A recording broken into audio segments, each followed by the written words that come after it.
Hi, everyone. We're just waiting for everyone to pour in from the waiting room.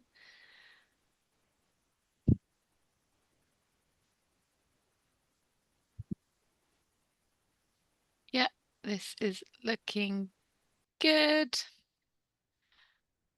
Okay, amazing.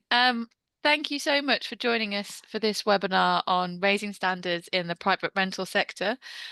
This webinar is being recorded. We'll share a copy of the recording with you all after the event.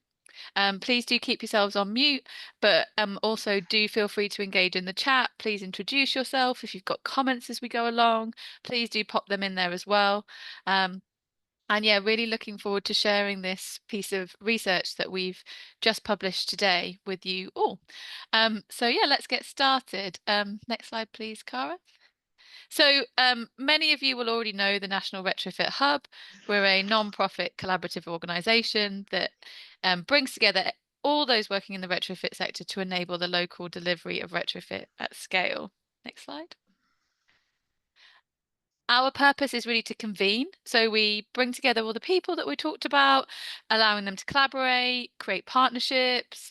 And then from that discussion, from that convening, we try to synthesize complex information into distilled, evidence-based, actionable insights.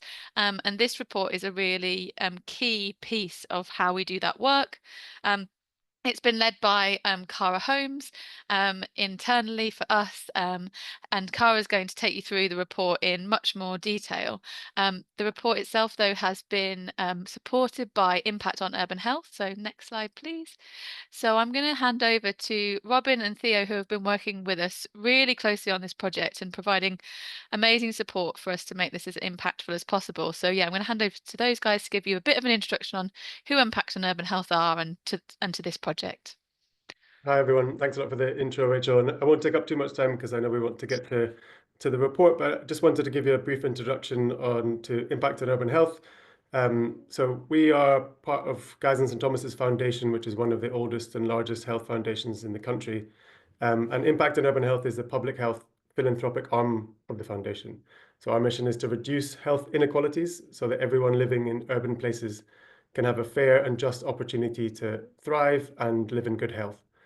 We are a place-based organization with a focus on, in particular, on improving the health of residents of the boroughs in London, of Lambeth and Southwark. And our work is guided by certain principles, including the fact that race equity is integral to health equity, and that the climate crisis is a health crisis. So you can understand why we're interested in retrofit and the massive potential for climate and health co-benefit that it represents if it's rolled out at scale, targeted in the right places, and delivered in a high quality manner. So we recognize that now there's increased ambition to deliver retrofit in the UK, and while there remains lots of challenges, we know that progress is being made in the social housing in social housing, and that it's residents in the private rented sector who live with some of the worst housing conditions and associated health impacts that could benefit the most from retrofit, but are currently being left behind. So with that, I'll just pass to my colleague Theo, who's also from Impact on Urban Health, just to give, so he can introduce himself as well. Hello everyone, good to see you all, and looking forward to hearing more about the research from the webinars. I'm just going to give a brief overview of some of our other work in the private rented sector that has informed some of this work towards retrofit in the PRS. A lot of our work impacted urban health from the private rented sector has basically been a result of the scale of the sector in Southwark and Lambeth, in the area in which Robin and I work. The extent to which we see poor conditions across multiple different household types, but also just the changes that have occurred in the last 4 to 5 years around affordability that's put a significant pressure on people's rents over the monthly basis. Basically, this has led to often issues of tenant security, and we've seen an increased rates of Section 21 notices being provided to households in Southwark and Lambeth, as well as issues of fuel poverty as well. So a lot of our work so far up until this project has been around tenancy security, so addressing the most precarious nature, most precarious parts of the PRS and understanding how we can make sure that tenants' rights are supported. This work comes at a really interesting time, obviously with the Renters' Rights Bill kind of proceeding through Parliament. And so when we started this work, it was pre-election and we didn't necessarily have the same clarity that we have around what will come for the PRS and a policy landscape. So this has been a really important backdrop to some of the work that Cara and Rachel have delivered as part of this project, and something that we're looking forward to working on further in the future within the PRS. So as I said, trying to keep it brief, I'll leave it there and pass over to Rachel and Cara. But good to meet you all, and feel free to drop Robin and I a line if you'd like to speak to us further. Thanks, Theo. Thanks, Robin. So I'm Cara. I'm going to take it from here and dive into the research. So yeah, I'm Cara Holmes. I'm Technical Program Manager at the National Retrofit Hub, currently on secondment from Citizens Advice, where I did policy research in much the same vein as this. So yeah, we'll talk through the research and the findings. There's a lot more detail in the actual report. So like also, yeah, please dive into that when you get it as well. But this will be the overview and the like some of the key points and things I'll pull out today. So just for context, kind of setting the scene, 1 in 3 homes are privately rented, but tenants are really facing some urgent challenges. So 1 in 3 privately renting households can't heat their homes to a comfortable temperature. Even in warmer months, there's a significant proportion of tenants who are living with damp and mold. And we've got really a quite significant minority of private renters in fuel poverty. And a lot of those issues are really exacerbated by poor energy efficiency. So we've got quite low EPCs in the private rented sector. And all of these things are kind of the energy efficiency and the need for retrofit really are, I don't know, adding to those challenges or making those challenges worse where they don't really necessarily need to be. But when we're looking at investment in the private rented sector, we're looking at kind of, there's the tenants that live in the properties and then there's the landlord. So we also need to kind of look at both of those. So we've got rising interest rates, which really impact landlords. There's also been quite an uncertain policy environment. I know Robin gave us a little, and Theo talked a little bit about how we've had a little bit more kind of security or idea of direction of travel recently from this government. I think especially in the last week with the minimum energy efficiency standard consultation coming out. But I think for the last few years, things have really been kind of on and off, hot and cold, blowing. So landlords haven't really known what to do. And I think that has really reduced willingness to invest in energy efficiency and retrofit more broadly.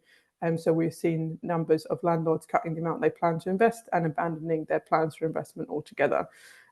So the way that we approached this project, it was quite a like complex, I think quite an exciting methodology, kind of bringing together stakeholder workshops and also like direct research with landlords. So this slide sort of covers out our process. We started off with workshops with stakeholders to review and agree the challenges to retrofit in the private rented sector. These workshops really were designed to kind of build consensus and bring people together around what the challenges were, and also to highlight existing recommendations for improving this sector. We then did some data analysis on the English private landlord survey to create some kind of landlord personas, because I think what came up in our initial workshops was that actually landlords are quite different. Their motivations are different, their financial situations are different. There are a lot of like kind of key things that are going to impact their ability and willingness to invest in upgrades. So we wanted to kind of highlight what are the key differences between some of the landlord groups, and then maybe be able to identify which policy solutions would work for which groups. So then we had a second workshop to work through those landlord personas and co-create policy solutions. So to kind of map the policy solutions to particular personas and then work through them. So then we did some engagement with stakeholders from local and central government. And then we used our findings from those workshops to create what is quite an epic flowchart, which I'm not going to burden you with because it's so big that it would just overwhelm the screen. But we've created a very big flowchart on what all of those kind of journeys and sort of policy solutions that need to be there to support those journeys look like. And then we took that flowchart to landlords directly. So we did some semi-structured interviews with landlords, walking through those flowcharts, or kind of walking through them within the journey of, if you were going to do this, or if there was me, what would happen. So kind of capturing their thoughts about the policies capturing their sort of initial reactions to what would work for them and what wouldn't work for them, and what they prefer to do or not prefer to do. And we also did a kind of similar workshop with local authorities as well. So those reactions and those sort of insights from landlords and local authorities have also shaped some of the final recommendations that we'll go through now. So yeah, just to kind of give you an overview of what those landlord personas were and what some of the key differences were between them. The three that we highlighted from the data were those that only have one property. Quite a lot of landlords only have one property. The UK is quite a diluted market in the PRS, and that can have challenges, because if you only have one property, you might find it difficult to invest in upgrades. You also, well, not you might be, you are, the data actually suggests that you are less likely to be aware of legislation and things like that. So these are kind of, they are professional landlords, but I guess what we might say is like semi-professional. So they're usually making lower levels of rental income. They're actually also the most likely to want to leave the market. And they're the least likely to kind of be aware of legislative changes and things like that. So quite a lot of them weren't actually aware of their EPC of their property. Although those that do actually have decent EPCs. I think this is also something to do with like quite a lot of private rented properties being flats and like slightly newer, which means that some of them will tend towards the slightly higher end of the scale. And then we pulled out the large portfolio. So in complete contrast to people that have one, people that have sort of more than 5 properties are going to have really different sort of strategies and agendas for how they're going to retrofit and how they're going to increase the energy efficiency of their properties. Although even then, actually, we don't necessarily see a huge amount of landlords that have like significantly high amounts of properties, and most actually still own under 10. Higher levels of interest-only mortgages there, lower property values, and least likely to have properties of EPC and above. So you can see that that is going to lead to some challenges around actually affordability of upgrades. And then you've got the debt-free landlords. We have a decent proportion of debt-free landlords in the UK. A lot of them are over 65. A lot of them are retired. This poses different challenges, not wanting to take on debts. Also not having very many touch points with like any kind of official bodies. If you're a debt-free landlord, you're not like renewing your mortgage, you're not getting advice from that side. They're making lower levels of rental income. They don't really want to change the size of their portfolio. That's kind of not surprising, considering that they are not paying out on mortgages. So it would be quite a significant investment to change or to increase the size of their portfolio. And a significant minority have property rated EPCC or above.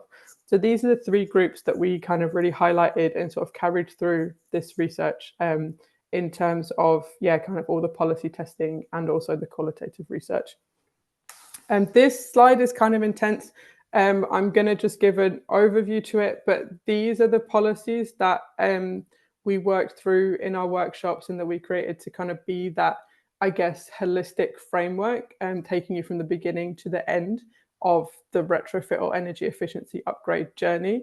And these are kind of the things that we and the people that we worked with to develop this really felt like all of these sort of need to be in place if we're actually going to have a significant impact on improving energy efficiency. So we're starting kind of at the beginning of the journey on compulsory registration.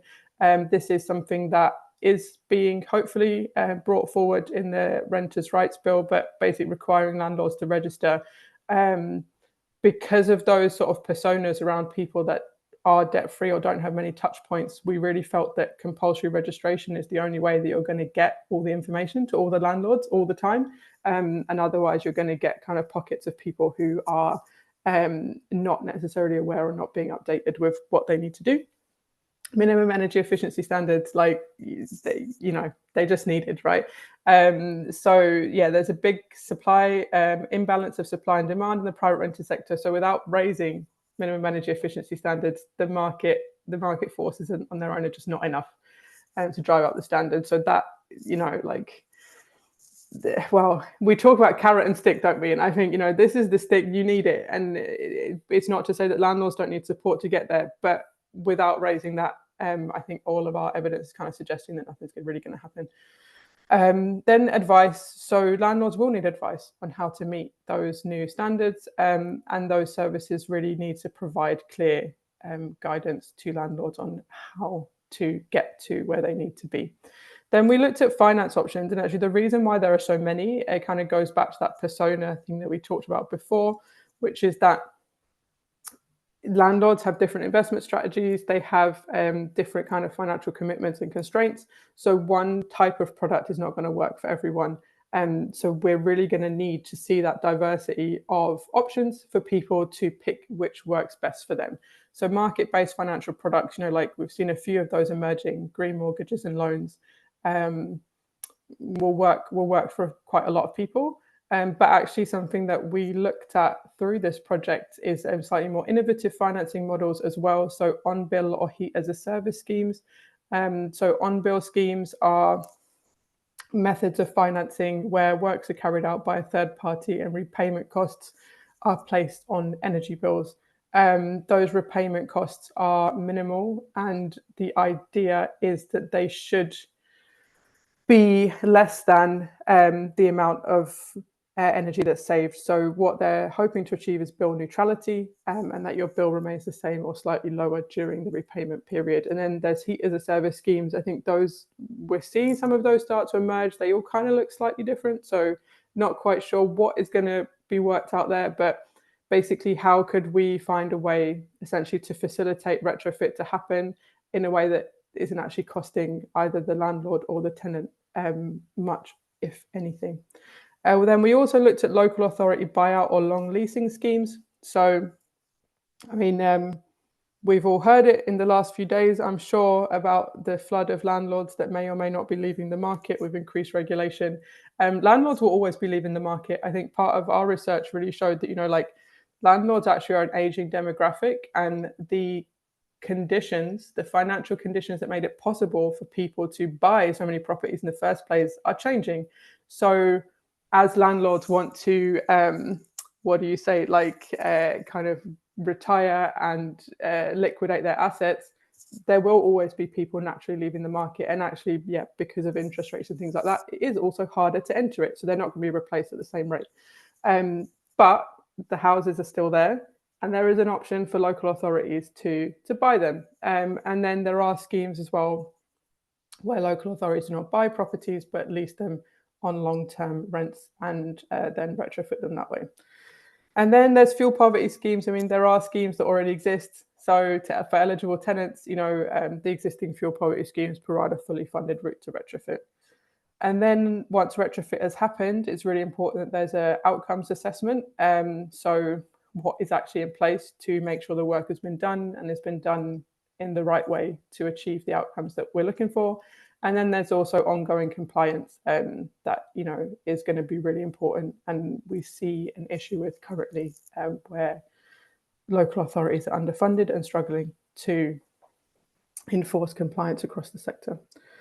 So what I'm going to do now is kind of go through each of these policies and just give like a brief sort of summary, I guess, of what the landlord said. I think that's probably what the landlords and local authorities said and what their views were on some of these changes. So for compulsory registration, actually, most landlords were pretty positive about the idea of regulation. We spoke to two landlords in Scotland who were kind of like, oh, what? You don't do that in England already? Like, they couldn't really believe it. So they were a bit surprised, and they thought their registration was no problem. They thought it was fine.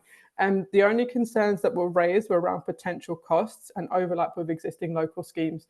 Local authorities currently can have additional licensing schemes, and landlords were worried that they would have to be like paying twice or submitting the same information multiple times and things like that. They thought that registration was useful for disseminating information, although some thought actually that maybe they could have information overwhelm when they already get information from their membership associations and agents. So I think there was that kind of concern that they don't want to be pushed out too much. But they recognized that this was a useful vehicle for sharing information and important updates. When we spoke to local authorities, they mentioned income from licensing schemes as actually being really helpful to pay for enforcement activity as well. And then here's a quote on the side from a landlord. These are not real names, by the way, so don't worry. So assume all of them are pseudonyms because they are. So this is someone who has 5 properties who said, as a landlord who's doing things by the book, I think registration would probably be a good idea. It would mean that as a landlord, you would get to know about any change in legislation that you might not have known about. Yeah. I won't say any more on that. So the minimum energy efficiency standards. So all of the landlords we spoke to were aware and compliant with existing regulations. Some viewed MEES as a positive step forwards to reducing emissions and improving tenant comfort. But others kind of felt that increased energy efficiency was a nice to have, or like maybe more of a regulatory tick box exercise. So we did have people mentioning that no one's ever complained about poor energy efficiency before, so therefore then they assume that everything's fine. I think it was quite interesting with one landlord in particular who started off saying, well, no one's ever complained, and as we kind of went through, he was like, well, actually, just because no one's complained doesn't mean that it's not a problem, but I've just assumed that it's fine. So I think there was kind of this general feeling from landlords that if they hadn't heard anything about it, it was okay, and if the bills were high, you know, the tenants were happy to live there. So it is what it is, sort of thing. Like, I think a theme that might come back through as well was that there was quite a distance between landlords and tenants. The landlords were not really aware of the tenants' lived experience in any kind of substantial way. So it was hard for them to put themselves in that position and kind of feel what it was like. They didn't really know them, and they didn't really want to know them, and they sort of like, I leave that to the agent, and that's the agent's job. So I think we'll talk about the role of agents maybe a bit later, but yeah, I thought that was quite interesting, the distance between the landlord and the tenants, even those landlords that had very few properties. But then, yeah, so most said that if regulations change, they would update their properties to meet them. I have written in here, but not exceed them. I think that was quite important. People were happy to meet EPCC. But when we talked about regulation, it was very much with the mindset of, I will do what I must do to meet the regulation. That was it. So I think what was quite interesting is that regulation was really seen as, I mean, these are minimum standards, right? But like, actually regulation was seen as this is what I'm trying to meet. This is what I'm going for. I will not go above it. And actually, I think there's an interesting way to think about regulation that way, because you could say that regulation is a minimum standard and you should seek to exceed it. But that wasn't really the attitude of most of the landlords that we spoke to. And so Diana, with 5 properties, said MEES is a great idea. It makes everything run more efficiently. It's just jumping 2 or 3 levels and what that looks like, I'm not sure at the moment, and the cost associated with that. So people that were already EPCC, you know, they didn't care. It was fine. But there were a few landlords that we spoke to that were quite far away from a C. And yeah, they were a bit worried about the costs involved with jumping up like a few different EPC levels. So on advice, most landlords would like an unbiased source of advice, especially around costs. They had concerns about the price of the service. Concerns about cost is an ongoing theme. So landlords were very cost conscious. I think quite a few mentioned, you know, that they were sort of making less money than maybe they had previously due to interest rates and things like that. So yeah, I think they were very conscious of anything that might cost extra money. So those concerned about cost basically said if advice was too expensive, they just wouldn't get any, and they just kind of try and go for it and install some basic insulation measures and hope that that would be enough. And then one landlord actually mentioned talking directly to an EPC assessor to identify the cheapest way to meet requirements. There was a little bit of a discussion about EPC assessors and how one could potentially game the system, the EPC system. I think, I mean, I wonder with the changes, the forthcoming changes to EPCs, how easy or not that would be. But I think, yeah, there were some landlords in our sample who were quite aware of, I guess, the shortcomings of EPCs and how you could essentially install quite a lot of low cost measures to just get yourself up to where you need to be. And yeah, so some landlords mentioned advice beyond energy efficiency. So we were kind of talking very much in the context of energy efficiency and retrofit, but quite a few of the landlords said, it would be nice to just have an advice service, landlord advice service that I could go to for anything about like tax or other things as well. So maybe that's a way to make such a service seem a little bit more attractive, is to roll it in with everything else. So Matthew, with 8 properties, said, if I've had an EPC assessment on my property and it's below the requirements, I'd want absolute clarity on what my options are to bridge the gap between where I am and where I need to be. How accurate and consistent existing consultants are is something to be debated. So a robust source of information on that would be really helpful. So then, we're kind of moving into financing, so market-based finance. Many of the landlords we spoke to prefer to use cash.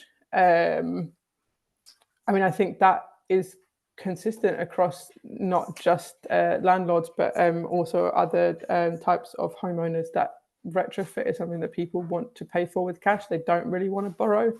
For those who did consider borrowing, there was a concern about the terms of any loan and affordability. And people mentioned maximum loan to value ratios and were concerned that basically borrowing more would take them over the edge of what a bank would be willing to lend them. And so we're kind of hoping that there would be exemptions or at least accommodations for that. Landlords were concerned about repayment levels with increased cost elsewhere. They felt they had no choice but to pass those costs on to tenants. This is something really interesting, actually. When we get onto the on-bill scheme, I think I'll talk about it again. But there was a reluctance, I guess, among landlords to pass costs on, but ultimately sort of a pragmatism of, well, I'm just going to have to. They didn't necessarily want to. They didn't necessarily want the tenant to feel like that's what they were doing, but ultimately they were prepared to do that. They were going to do that because they didn't feel like they should have to pay for those things out of their own pocket. So most were generally reluctant to pay for retrofit works and wanted to meet regulations with the smallest investment possible. So Philip, with 1 property and who's debt-free, said, I don't have a mortgage. Extending it isn't an option. If I couldn't cover the cost with cash, I get a loan from the bank. The issue would be interest rates and over how many years. And I think this is quite a significant issue actually for this market because of the age of landlords. Getting loans for those who are debt free is something that they don't really want to do, and also they might not be able to do when they're already retired and so on. So I think there was quite a reticence to pay for any of this with anything other than cash. So we talked about on-bill schemes with landlords. So landlords generally unfamiliar with this kind of model, unsurprisingly. Most found on-bill schemes appealing in principle, but felt it would be a difficult concept to sell to tenants. So this kind of goes back to that thing of most of the landlords didn't actually have any direct relationship with their tenants. So a lot of them felt uncomfortable having conversations with this kind of tenants, and actually even via an agent, they didn't really want to ask. They felt that also tenants might not want to reveal any kind of like really personal information. And they didn't want to have to ask a tenant to kind of put repayments on bills, even if the bills were going down. So I think one of the landlords, I didn't use that quote. One of the landlords said that they didn't want the tenant to feel like they were paying for upgrades. And I think this was really interesting when we consider what they'd said about market-based finance, and saying, well, they're going to have to put the costs up, was that they didn't want the tenant to feel that they were paying for it, but obviously the tenant was going to pay for it one way or another. They just didn't want they didn't want to ask the tenant to pay for it, essentially. So I think this was something that was quite interesting. Like, some of the landlords really, really liked it. And we had a landlord of a HMO as well. He loved it because he was paying the bills already, so it wasn't really an issue for him. But I think the biggest issue here and the biggest hurdle with any kind of innovative financing model of this kind is actually the conversation and the consent. That a lot of landlords just weren't comfortable at all with that conversation or broaching that with their tenants. So yeah, Robert with 5 Properties said adding retrofit costs onto the tenant's energy bill, particularly if that's done before a new lease is signed and the tenant is fully aware of it when they sign the lease, might be a way of getting around landlords' disinterest or unwillingness to do these works. So actually, this was one of the landlords was really keen on this kind of scheme. But yeah, he also recognised that, like, you know, you are tying in a tenant to a particular energy provider and things like that. So yeah, something to consider, I think, with these kind of financing models, and maybe as a service becomes more prevalent, if it does, there might be ways of bridging these kind of gaps and these kind of conversations. And so we talked about local authority schemes as well. So long leasing schemes were most attractive to landlords who didn't have significant mortgages on their properties and weren't relying on monthly yields for income. Landlords viewed schemes of this kind as a way to upgrade properties without paying the upfront cost. But local authorities were worried about the financial viability of these kind of schemes, as the landlords most interested in selling or leasing schemes they thought were most likely to have harder to treat properties. Yeah, I think the biggest thing here was that the schemes of this kind that already exist around long leasing are usually paying local housing allowance rate, and it's just not enough. It's not enough for a lot of landlords. But what we found in our sample is it really depended on their investment strategy.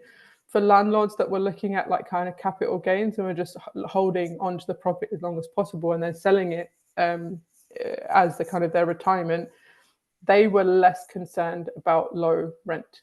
Whereas landlords that needed monthly income obviously are trying to get as much as they can. So yeah, I think it's long leasing is really dependent on investment strategy. But someone did say he did think of leasing to the council. The rates weren't competitive. When you've got a mortgage to pay as well as increased costs, it's not affordable to have local housing allowance rent. So yeah, although one of the landlords that we spoke to actually said that they had actively considered buying a property just to rent it to one of these schemes. So to buy quite a cheap property and get it retrofitted, rent it out for however long, and yeah, then sell it at when they were looking to retire. So it's not completely unattractive to everybody, but yeah, rents were an issue. And we talked about outcomes assessment. So most landlords did agree there should be some kind of mechanism for proving compliance that should be available to tenants. Some suggested, like unprompted, that the validity period of EPCs could be brought down, or that new triggers could be introduced to like when work is actually done. Yeah, you might need to have to get a new EPC to evidence the improvements. And yeah, most landlords though did prioritize legal compliance over positive outcomes for tenants. So when we were talking, they really just wanted to prove that they were compliant, that they had met regulations. They weren't like overly concerned about making sure that the works had a benefit, or a measurable benefit, or made it like a measurable difference to tenants. Those that did mention tenant comfort though did speak about like using energy bills as a way to assess outcomes, or heat loss assessments or average temperatures. But yeah, I think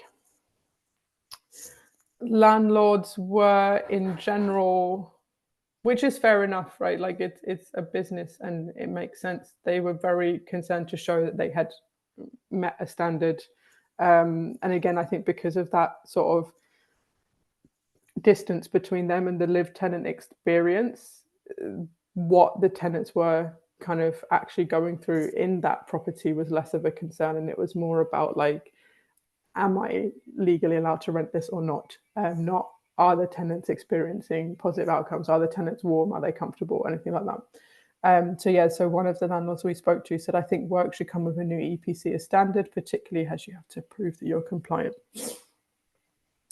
So then we talked, yeah, about ongoing enforcement. So what was interesting to me is that unprompted, every single landlord that I spoke to at some point in our conversation mentioned that they were very aware of bad landlords, but they weren't bad landlords. I didn't ask them about it, but I think there was just this underlying sort of thing of landlords were really conscious of this concept of rogue landlords or bad landlords, and were really wanting to distance themselves from that, and like kind of proactively go out of their way to distance themselves from that. So yeah, many landlords we spoke to were worried about rogue landlords who wouldn't comply with regulations and wouldn't be found out due to lack of enforcement activity. So some really suggested linking compliance with licensing conditions in the same way as electricity and gas certificates, which, I think when we look back at the idea of compulsory registration and kind of where that would go in terms of licensing conditions, it seems to make sense that you would include sort of EPCs or other measures of energy efficiency in those conditions so that things can be monitored and that enforcement can be proactively managed, because you would know when an EPC certificate was running out or anything like that. So it should kind of having that compulsory registration connected to licensing and ongoing enforcement should make the whole process a lot easier. Local authorities were really concerned about their ability to enforce compliance without additional funding. I think especially when they were saying that, it's not just enhanced minimum energy efficiency standards that they might be enforcing, that it would also be the decent home standards, it would be Awaab's law, it would be like a lot of other things on top. So there was really, really a worry about capacity for that kind of enforcement.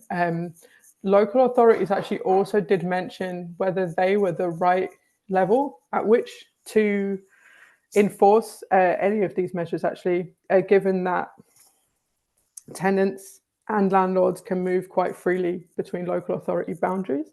So to have enforcement happening only at the local authority level can make things quite difficult. If people move, they move quite freely.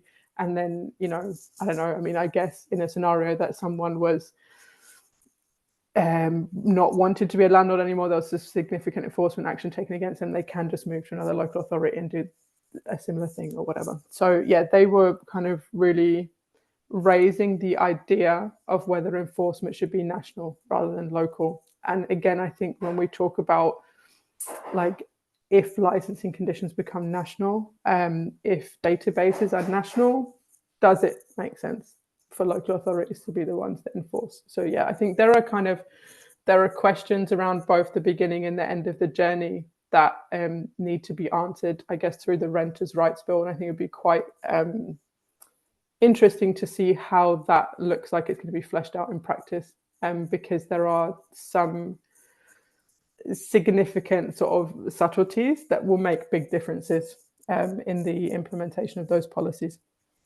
So yeah, one of our landlords says lack of enforcement capacity makes a little bit of a mockery of all of this.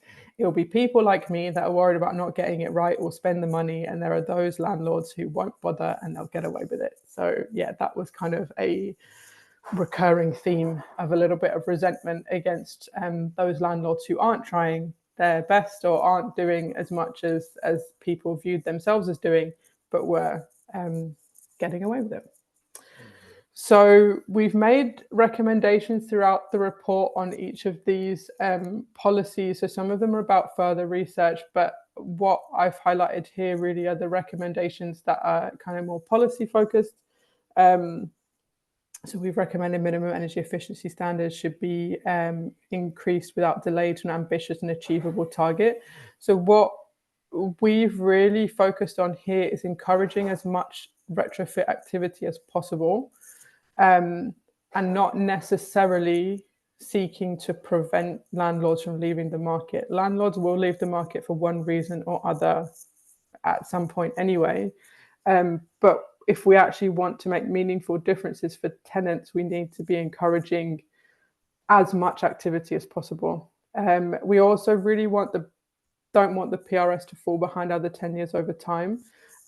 So something that we've kind of talked about in the report is that EPCC, which is in the consultation that's just come out, is quite a modest target. I mean, EPCC is considered to be acceptable and fine, but it's not brilliant in terms of energy efficiency. And actually, if other tenures are moving forward and the PRS is stuck at C, then we're going to have the same problem over time, that it will fall behind. So what are the mechanisms that could be put in place to essentially allow that target to move slowly? I mean, again, given that we know that landlords are unlikely to exceed targets, how do we make sure that we don't just get to C and then just stop there? We also talked about minimizing exemptions by aiming to improve all properties as much as possible. So not just to say this is exempt, there's nothing you can do, but what can you do? There are always improvements that can be made. We've talked about further investigation into the right package of incentives and finance options needed to encourage significant retrofit activity. So the tax incentives, the like things like on-bill schemes that could provide essentially a one-stop shop for finance and works, and also the role of agents. I didn't really talk about that in that in this presentation, but in the report we do talk about that to quite some to a bit more focus. But what came up really in the research was that landlords rely heavily on agents, either management or lettings agents, to be that interface between them and tenants. And there is a opportunity for agents to use that kind of position to actually coordinate retrofit activity, to aggregate demand, to reduce costs, also to find out information. When we asked about fuel poverty schemes, almost none of the landlords had ever heard of them, and had said, well, if anyone that was in my properties was eligible, the agent would have told me. But there's no reason that an agent would be asking people these kind of questions, right? So there's a big, heavy reliance on agents. And actually, there are questions around how agents could be used, I suppose, more effectively to encourage activities, and also to, to manage communication a little bit better between tenants and landlords. And then we talked about tightening compliance and enforcement routes to ensure fair outcomes for tenants. So ensuring tenant protections are adequately robust. And there are some question marks around whether the protections currently sort of outlined in the Renters' Rights Bill go far enough. We need adequate funding for enforcement bodies, whichever those bodies may be, at whichever level they exist at, they need to be adequately funded. But we also need to kind of raise a little bit of awareness of advice on compliance and enforcement to tenants and landlords, because I think we have an issue where, especially at the moment with enforcement, because enforcement is usually reactive, a tenant needs to know that there's something to enforce. A tenant needs to be able to complain. Tenants need to have that knowledge, and it needs to be clearer to them what they could do and what to expect. Those are the kind of the key recommendations. As I said, if you go through the report, there are some sort of a little bit more nuance to that, and a little bit of further recommendations into where we think that more research is needed. But these are the policy focused ones. And now I'm just going to hand back to Rachel to just talk a little bit about the MEES consultation that was launched. Was it just last week? So I'm sure everyone's been eagerly reading through all of that. It's got quite a big relevance to what we've published, and there are some interesting overlaps here. So I'll hand back over to Rachel. Thanks so much, Cara. That has really generated lots of interesting conversations in the chat. For example, David Nugent's brought up whether there's a role for regional mayors and one-stop shops around advice, and James from E3G has come back with some interesting ideas around how that could be provided at a sort of local or regional level, alongside sort of more national support on loan availability. So there's definitely some really interesting discussion there. And there are a couple of questions that I think we might have time, before I just go into this bit very briefly, that I just wanted to ask you. James asked, when you were talking to the landlords, did we talk to them about whether 0% interest loans would change their thinking on finance? Is that something that came up? Did it? I didn't talk about specific loan packages. I think we just talked about market-based finance in general and what they would need. We didn't get into really specifics on, and if it was this and if it was that. I guess what my feeling was that the overwhelming sort of feedback was that they didn't really want loans at all, but would take them if they had to, and affordability would be important. But I think it was more about, if I had to do this, I would find a way to do it. So I don't necessarily think the interest rate is going to be the thing that's going to be that's going to make me do it. They'll find a way to make it work.